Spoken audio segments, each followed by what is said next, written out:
परम शांति, बेहद के बेहद की परम परम परम महाशांति है, महाशांति है, महाशांति। आज हम कुछ गहरा प्रश्न की चर्चा करेंगे। हमें बेहद की पुरुषार्थ में ये सारे मदद करेगा।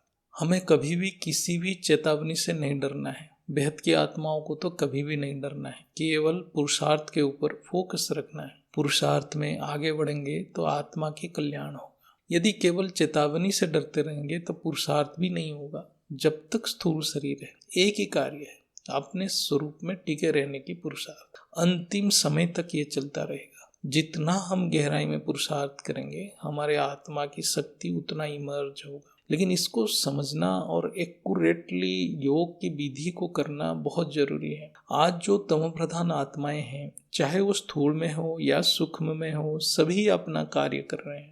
तो ज्ञानी को भी बिना हिले डुले अपना कार्य और ज्यादा एक्यूरेटली और अटेंशन के साथ करना है। ये सब प्रकृति की खेल, एक ड्रामा है। इसमें अपना पार्ट एक्यूरेट बजाना है। जब तमो आत्मा अपना पार्ट एक्यूरेट कर रहे हैं तो हमें भी अपना पार्ट एक्यूरेट करना पड़ेगा, तभी परिवर्तन होगा। हर आत्मा अपने संस्कार के हिसाब से कार्य कर रहे हैं। जो तमो प्रधान आत्मा है, उनका संस्कार तमोगुण से भरा हुआ है, तो वो तो ऐसे कार्य करेंगे ही। ऐसे ही हमें भी अपना कार्य करना है। हमें गुणातीत बनना है। हमें परम प्रकाश से कार्य करना है। हमारा कार्य सूक्ष्म है, बाकियों की कार्य स्थूल है। हमारे बिना स्थूल आत्माओं को पावर भी नहीं मिलेगा। ये एहसास होना बेहद की आत्माओं के लिए बहुत जरूरी। आज हम कुछ पुरुषार्थ को सहज करने की प्रश्न उत्तर की चर्चा करेंगे। पहला प्रश्न है, नॉलेजफुल और पावरफुल का मतलब क्या है? ये ज्ञान मार्ग है, दोनों एक साथ होना ही पड़ेगा। अर्थात नॉलेजफुल सबसे पहला है और ये आत्मा सोमान में रहने के लिए अनिवार्य है। बिना नॉलेज के कोई आत्मा सोमान में रह नहीं सकता। कभी भी मन की स्थिति ऊपर नीचे हुआ तो यही नॉलेज यानी ज्ञान की पावरफुल पॉइंट ही बुद्धि का निश्चय और मन को स्थिर रखने में मदद करेगा। केवल नॉलेज से काम नहीं चलेगा, पावर भी चाहिए। अर्थात बिना पावर संस्कार परिवर्तन नहीं होगा। संस्कार परिवर्तन नहीं हुआ तो मन स्थायी रूप से नियंत्रण नहीं होगा। जब हम सबकॉन्शियस मन यानी अवचेतन मन में बार बार संकल्प शक्ति को प्रयोग करते हैं, तभी संस्कार थोड़ा थोड़ा परिवर्तन होता है। यदि उसके साथ आत्मा में पावर है तो ये परिवर्तन की स्पीड बहुत हो जाता है। आत्मा में पावर परमपिता से ही प्राप्त होता है, इसलिए कंबाइंडली दोनों एक साथ होना है। दादाजी से योग और अवचेतन मन की संकल्प शक्ति से ही संस्कार परिवर्तन होता है। जितना संस्कार नरम और शुद्ध होता है, यानी संस्कार शुद्ध होते ही संस्कार नरम हो जाता है, कड़क नहीं रहता। संस्कार जड़ मतलब कड़क। जितना संस्कार नरम और शुद्ध होता है, उतने हम अपने स्वस्वरूप में स्थित होते हैं और बुद्धि से परमपिता से समीपता की महसूसता होती है। इसलिए ज्ञान अर्थात नॉलेजफुल, पहले नॉलेजफुल बनना है, फिर ज्ञान योग द्वारा आत्मा पावरफुल बन जाता है। ज्ञान के साथ योग करना है। योग अलग नहीं होता है, ज्ञान के साथ योग होना है। योग की एक ही अर्थ है, परमपिता से संबंध। ये केवल ज्ञान से ही होता है। प्रेम की दूसरा अर्थ है ज्ञान। जितना ज्ञान उतना शुद्ध प्रेम। निराकारी से प्रेम यानी विचित्र प्रेम ज्ञान से ही प्राप्त होता है। साकार बेहद की बाप की चित्र से प्रेम होगा तो कालांतर में ज्ञान की गहराई से निराकार प्रेम तक आत्मा पहुंच सकता है। यदि हम किसी को पूछें कि ज्ञान की सार क्या है, तो उत्तर मिलता है बेहद की बाप की पहचान। और बाप की पहचान क्या है? फिर उत्तर है ज्ञान, यानी आरंभ भी ज्ञान है, अंत भी ज्ञान है। अर्थात बेहद की बाप की पहचान वही कर सकता है जो केवल बेहद की ज्ञानी है। भगवत गीता में कहा गया है, ज्ञानी ही असल प्रेमी है। वेद शास्त्र के हिसाब से ज्ञान की सार क्या है? पुरुष और प्रकृति के संबंध यानी जड़ और चेतन की भेद को जानना, रहस्य को जानना। सनातन शास्त्र की सार ही इतना ही है। आज की पुरुषार्थ में भी यही एक ही बात बताया जाता है कि अपने स्वस्वरूप अर्थात सोमान में स्थिर रहना है। यानी हम चेतन हैं, इस बात को अनुभव करना ही अंतिम स्थिति है। हम सब जड़ नहीं है, चेतन है, ये अनुभव करना ही ज्ञान स्वरूप है। फिर भी स्थूल शरीर में आत्मा को इसके लिए बहुत पुरुषार्थ करना पड़ता है। एक ही लाइन की ज्ञान है, लेकिन अनुभूति के लिए लंबे समय की पुरुषार्थ है। इसीलिए ये सृष्टि को तमो प्रधान कहा गया है। लेकिन बेहद की ज्ञान इससे ऊपर है, क्योंकि ये जड़ चेतन की बातें तो वेद शास्त्र में है और ये अव्यक्त वाणी में भी है। लेकिन बेहद की बापूजी ने तत्व परिवर्तन यानी प्रकृति परिवर्तन यानी जड़ को कैसे चेतन में परिवर्तन होगा उसकी ज्ञान दिए हैं। ये जो समझ गया वही केवल ज्ञानी है, वही नॉलेजफुल है। जो उसको समझ गया है वही बाप को पहचान लिया है, अन्यथा नहीं। यानी बेहद की विश्व की आदि मध्य अंत की ज्ञान बेहद की परमपिता की पहचान है। जो आदि मध्य अंत को समझ गया वही तत्व परिवर्तन की ज्ञान को ही समझेगा, और जो तत्व परिवर्तन की ज्ञान को समझा है वही केवल बेहद की परमपिता को पहचान सकता है। ये दोनों ज्ञान है, अर्थात पहले आत्मा बेहद की विश्व की आदि मध्य अंत को समझेगा, फिर तत्व परिवर्तन की ज्ञान को समझेगा। अर्थात मैं आत्मा हूँ, मैं ब्रह्म हूँ, ये सब प्राइमरी ज्ञान है। ये हर संस्था में मिलता है। ये प्राइमरी ज्ञान बेहद की परमपिता नहीं देते, ये सब अन्य संस्था में मिल जाता है। लेकिन तत्व परिवर्तन केवल बेहद की परमपिता देते हैं। जड़ को चेतन में परिवर्तन कौन कर सकता है, कौन ये सोच भी सकता है? केवल परमपिता की शक्ति, केवल परमपिता की ज्ञान। बिना साकार बाप की पहचान ये परिवर्तन प्रोसेस हो ही नहीं सकता। यही ज्ञान की सार है, यही नॉलेजफुल है। जो आत्मा परिवर्तन की प्रोसेस को भली भांति समझ लिया है वही नॉलेजफुल। जब तक आत्मा इस बात को नहीं समझता है उसको ज्ञान की और गहराई में समझने की पुरुषार्थ करना ही पड़ेगा। हमारा शरीर लाइट यानी चेतन बनना है, तो इसके लिए क्या क्या विधि है ये हमें माँ जी बताते हैं। उसी विधि को बहुत प्रैक्टिकली एक्यूरेटली अप्लाई करना है। इसलिए बेहद की आत्माओं को परिवर्तन की प्रोसेस को एक्यूरेटली समझना है, प्रैक्टिकली समझना है, केवल थ्योरी नहीं। स्व परिवर्तन की विधि को जब हम बेहद की आत्मा एक्यूरेटली समझ जाएंगे, 100% अंतकरण में एक्सेप्ट कर लेंगे, यानी स्वीकृति दे देंगे, बोध कर लेंगे, तभी आत्मा की संपन्न स्वरूप यानी फरिश्ता स्वरूप को आत्मा धारण कर पाएगा। इसलिए नॉलेजफुल और पावरफुल एक साथ बनना ही पड़ेगा। केवल नॉलेजफुल काम नहीं करेगा, नॉलेज के साथ पावर चाहिए, और बिना नॉलेज पावर आएगा ही नहीं, वो माया में फंसा पड़ा रहेगा। केवल बेहद की परमपिता के पास ही नॉलेज और पावर दोनों हैं। इसलिए डायरेक्ट प्रत्यक्ष बेहद की बाप से ही योग करना है, बेहद के बाप से ही ज्ञान लेना है, बाकी कहीं भी ये नहीं है। इसलिए कोई भी आत्मा परिवर्तन में निमित्त बनना चाहता है तो उसको इस ज्ञान में, बेहद की ज्ञान में आना ही पड़ेगा। द्वितीय प्रश्न, अनुभूति और साक्षात्कार में क्या अंतर है? स्थूल शरीर में ज्ञान को इमर्ज करना और बुद्धि से अंतकरण में बोध करने को अनुभूति कहते हैं। जितना निश्चय होता है उतना अनुभूति स्पष्ट होता है। अनुभूति के लिए नित्य निरंतर पुरुषार्थ करना पड़ता ही है। साक्षात्कार के अनेक कारण हो सकता है, ये दूसरे सूक्ष्म आत्माओं के द्वारा भी हो सकता है। जैसे अचानक कोई दिव्य अनुभूति होना, ये एक प्रकार साक्षात्कार है, लेकिन ये नित्य निरंतर नहीं रहता है। विवेक बुद्धि जागृत होना यानी मूल कारण इमर्ज होना, अर्थात अत्यंत शुद्ध बुद्धि से अंतरात्मा में बोध को आत्म अनुभूति यानी सेल्फ रियलाइजेशन कहते हैं। अनुभूति एक बार हुआ तो नित्य निरंतर रहेगा। बोध अंतकरण में एक परमानेंट स्पंदन बन के रहता है। अभ्यास से और ज्ञान की गहराई से यह अनुभूति समय के साथ स्पष्ट होता है। साक्षात्कार कोई एक स्पेसिफिक कार्य के लिए किया जाता है। इससे आत्मा को ज्ञान में आगे बढ़ने की प्रेरणा मिल सकता है। इसलिए साक्षात्कार से जो प्राप्ति है वो क्षणिक है, लेकिन पुरुषार्थ से जो बोध होता है वो आत्मा को एक स्थायी अवस्था देता है। बोध में मेहनत लगता है, इसलिए ज्ञान इमर्ज करने की ज्यादा प्रयत्न करना है। साक्षात्कार हमारे हाथ में नहीं है। साक्षात्कार होता भी है तो उससे ज्यादा प्रभावित भी नहीं होना है। अपने संकल्प और व्यवहार के ऊपर अटेंशन रखना है और ज्ञान योग से ही चित्त की वृत्तियों को परिवर्तन करते रहना है। साक्षात्कार अधिकांश समय में सूक्ष्म जगत की प्रभाव से होता है और ये एक माया है, यानी प्रकृति की खेल है। इसको सही तरह से बुद्धि से समझना और संतुलित रूप से पुरुषार्थ करने में एक बहुत बड़ा बाधक बनता है। यदि कोई आत्मा बहुत पावरफुल आत्मा नहीं होगा तो ये साक्षात्कार के कारण ज्ञान से विमुख भी हो सकता है। ये असल में माया की रॉयल रूप है। ये बीके में बहुत होता है और अन्य भक्ति मार्ग में भी बहुत ज़्यादा है। एक अव्यक्त वाणी में है कि अंतिम समय में ये जो स्थूल लाइट की अनुभूति और साक्षात्कार सभी बंद हो जाएंगे, क्योंकि उस समय सूक्ष्म जगत की आत्मा भी अपने आप को बचाने की कोशिश करेंगे। तब वो क्या अनुभूति कराएंगे?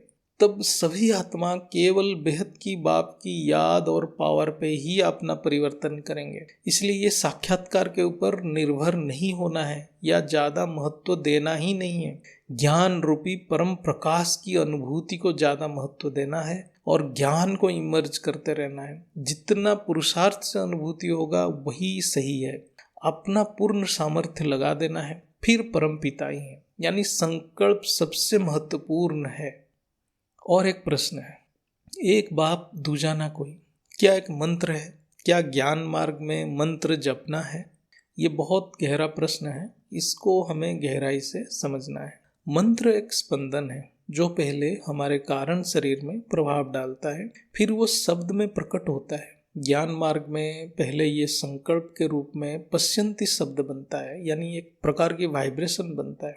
फिर वो मध्यमा और बैखरी शब्द बनता है, यानी वो दूसरे वाइब्रेशन में परिवर्तन होता है। कोई भी शुद्ध संकल्प केवल ज्ञान की बोध से संभव है, अन्यथा नहीं। इसलिए हर एक मंत्र जिसका प्रभाव कारण शरीर में है वो उस आत्मा के लिए मंत्र बन जाता है। कारण शरीर से पहले वो पश्यंती शब्द एक संकल्प के रूप में आत्मा में प्रकट होता है। हर एक संकल्प आत्मा की संस्कार से उत्पन्न होता है। ज्ञान मार्ग में हम जो मंत्र कहते हैं ये भक्ति मार्ग के मंत्र से संपूर्ण अलग है। जैसे कि भक्ति मार्ग में कोई राधे राधे या राम राम जपते हैं, ये सब जप की बेहद की ज्ञान मार्ग में कोई मूल्य नहीं है। यदि वो ज्ञानी है, उसके हर एक पावरफुल संकल्प ज्ञान स्वरूप में बुद्धि में बोध होना है और फिर मंत्र के रूप में मध्यमा और बैखरी शब्द में प्रकट होगा, तभी वो मंत्र में शक्ति रहेगा। एक्चुअली हमारे मंत्र में जो शक्ति है वो संकल्प शक्ति है। इसलिए ज्ञान मार्ग में संकल्प बहुत महत्वपूर्ण है, मंत्र नहीं। ज्ञान मार्ग में वो संकल्प ही मंत्र के रूप लेता है। इसलिए ज्ञान मार्ग में बुद्धि प्रधान है, भक्ति मार्ग में मन। बिना शुद्ध बुद्धि मन केवल शब्द में उलझता रहता है। इसलिए आज भक्ति मार्ग हो या बीके वाले हो, केवल शब्द में उलझे हुए हैं। जो स्थूल शब्द अव्यक्त वाणी में है उसको बोध नहीं कर पा रहे और केवल वही शब्द में उलझे हुए हैं। शब्द स्थूल है, संकल्प मूल है, यही ज्ञान की मूल है, सूक्ष्मता है। एक बाप दूजा ना कोई, ये ज्ञान के शब्द है। जब आत्मा को ज्ञान द्वारा अनुभव हो जाता है कि उसके संसार केवल बेहद की बाप ही है, कोई शिव बाबा या ब्रह्मा बाबा नहीं है, तब वो आत्मा अनुभव करता है कि सृष्टि के कण कण में केवल बेहद की बाप की ही शक्ति प्रवाह हो रही है। यानी उस आत्मा के लिए सब कुछ बाप की स्वरूप होता है। वो हर एक आत्मा को बेहद की बाप की रूप में देखता है और अपने आप को भी बेहद की बाप की स्वरूप में महसूस करता है। उस आत्मा के लिए तभी ये बोध होता है एक बाप दूजा ना कोई, अर्थात उस आत्मा के लिए बेहद की बाप के अलावा और किसी की अस्तित्व है ही नहीं। जैसे कोई वेद शास्त्र के अभ्यासी वाला आत्मा ब्रह्म को अपने अंदर अनुभव कर लिया, उसके लिए शास्त्र में कहा गया है सर्व खल्विदं ब्रह्म, अर्थात उसके लिए सब कुछ ब्रह्म है। ये शब्द सर्व खल्विदं ब्रह्म एक साधारण जीवात्मा के लिए नहीं है, क्योंकि उसकी बुद्धि उस ब्रह्म को समझ नहीं पा रहा है, देख नहीं पा रहा है। ऐसे ही वो आत्मा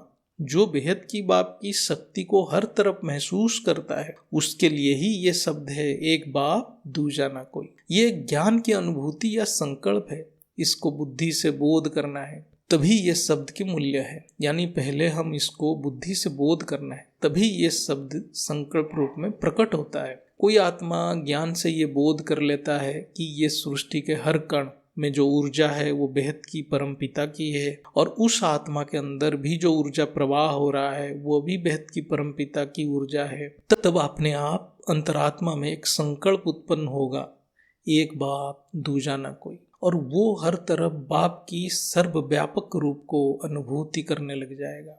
फिर वो हर एक आत्मा में बेहद की बाप को ही देखेगा। तभी वो संकल्प पश्यंती शब्द की मंत्र बनेगा, कारण शरीर में एक बैखरी शब्द के रूप में वाणी में प्रकट होगा। यह है ज्ञान मार्ग में मंत्र की अर्थ। जो आत्मा में एक बाप दूजा ना कोई मंत्र के रूप में कार्य करता है, उसमें बेहद की बाप की शक्ति प्रवाह होती है। ये आत्मा की शक्ति को बहुत बढ़ा देता है। यदि कोई आत्मा शब्द में उच्चारण कर रहा है एक बाप दूजा ना कोई, लेकिन व्यवहार में बेहद की गुण प्रत्यक्ष नहीं हो रहा है, यानी वो आत्मा सभी को बेहद की बाप के रूप में नहीं देख पा रहा है और अपने आप को ही प्रत्यक्ष करने में लगा हुआ है, तो एक बाप दूजा ना कोई केवल एक स्थूल शब्द बन के रह जाता है। उसका प्रभाव बहुत सीमित रहेगा। हम जो भी व्यवहार करते हैं उससे हमारे अंदर क्या संकल्प चल रहा है वो सामने वाला को पता चल जाता है। ये अज्ञानी को भी पता चल जाता है और ज्ञानी तो बहुत जल्दी ये सब शुद्ध बुद्धि से परख लेते हैं। इसलिए प्रकृति से कोई झूठ नहीं बोल सकता। प्रकृति सबको एक्यूरेटली परख लेती है। इसलिए अहंकार के बस में अपने आप को कभी भी धोखा नहीं देना है। पुरुषार्थ बहुत सहज और सरल तरीके से करना है। ऐसा ही है और एक मंत्र, बेहद की अविनाशी परम शांति। बेहद के बेहद की परम परम परम महाशांति है, महाशांति है, महाशांति है। ये दोनों भी मंत्र है। ये मंत्र माँ जी के द्वारा बैखरी शब्द में प्रकट किया गया है। बेहद की परम शांति शब्द की खोज बापूजी ने किए थे केवल बेहद की आत्माओं के लिए। फिर माँ जी ने उस संकल्प को बैखरी शब्द में स्थूल जगत में प्रकट किए। इसलिए ज्ञानी को पहले ज्ञान से ये शब्द की बोध को आत्मा में इमर्ज करना पड़ेगा, तभी वो संकल्प बनेगा, फिर वो मंत्र बनेगा, फिर स्थूल शब्द बनेगा, तभी उस शब्द में परिवर्तन की शक्ति होगा। ये गहरा विज्ञान है। इसलिए बापूजी ने कहे हैं, बेहद की परम शांति सोचो, बोलो, परम शांति मिल जाएगी। पहले सोचो, यानी पहले वो संकल्प यानी पश्यंती शब्द के रूप में आत्मा में प्रकट होगा। ये सभी आत्मा में अलग अलग रूप में होगा। जिस आत्मा की जितना गहराई में ज्ञान होगा, वो आत्मा की क्वालिटी जो होगा, उस हिसाब से उस मंत्र उतने पावर के साथ संकल्प के रूप में आत्मा में प्रकट होगा। इसलिए ये मंत्र बोलने से पहले आत्मा में इमर्ज करना पड़ेगा संकल्प के रूप में। इसको ज्ञानियों को थोड़ा गहराई में समझना ही पड़ेगा, ज्ञान स्वरूप बन के समझना पड़ेगा। ये केवल योग स्थिति अवस्था में ही होगा, परमपिता के सानिध्य में। जो बेहद की बाप को साकार रूप को ज्ञान से नहीं पहचाना है, वो इस मंत्र को अंतरात्मा में इमर्ज नहीं कर पाएगा। इसलिए पहले बेहद की बाप के साकार रूप को ज्ञान से पहचानना होगा, तभी वो इस मंत्र को इमर्ज कर पाएगा। क्योंकि मंत्र दाता और मंत्र एक साथ अंतकरण में बोध होने से मंत्र में शक्ति रहता है। जब दोनों एक साथ अंतकरण में प्रकट होते हैं, तभी मंत्र पावरफुल शक्ति बन के वायुमंडल में प्रवाह होगा और स्व परिवर्तन करेगा। हम थोड़ा सीक्वेंस को समझ जाते हैं। आत्मा में जो अति सूक्ष्म स्पंदन उत्पन्न होता है वो पराशक्ति है, उसी को परा शब्द भी कहते हैं। यही सूक्ष्म स्पंदन फिर पश्यंती शब्द यानी स्पंदन बनता है, और फिर यही स्पंदन जब स्थूल तत्व में गति करता है तो वो मध्यमा बनता है, और अंत में भौतिक जगत में बैखरी स्पंदन बन जाता है। बैखरी अर्थात जो स्थूल शब्द को हम सुनते हैं। मध्यमा शब्द या स्पंदन यानी हमारी ऑरा है। पश्यंती यानी कारण और महाकारण शरीर में संकल्प की प्रभाव है। इसलिए यह मंत्र हर एक लेयर में भिन्न भिन्न प्रकार की स्पंदन बन के गति करता है। ओरिजिनल पावर आत्मा से ही निकलता है। इसलिए यहाँ हम बुद्धि में कितने गहराई में कहाँ तक देख रहे हैं, उस हिसाब से मंत्र की शब्द में शक्ति होता है।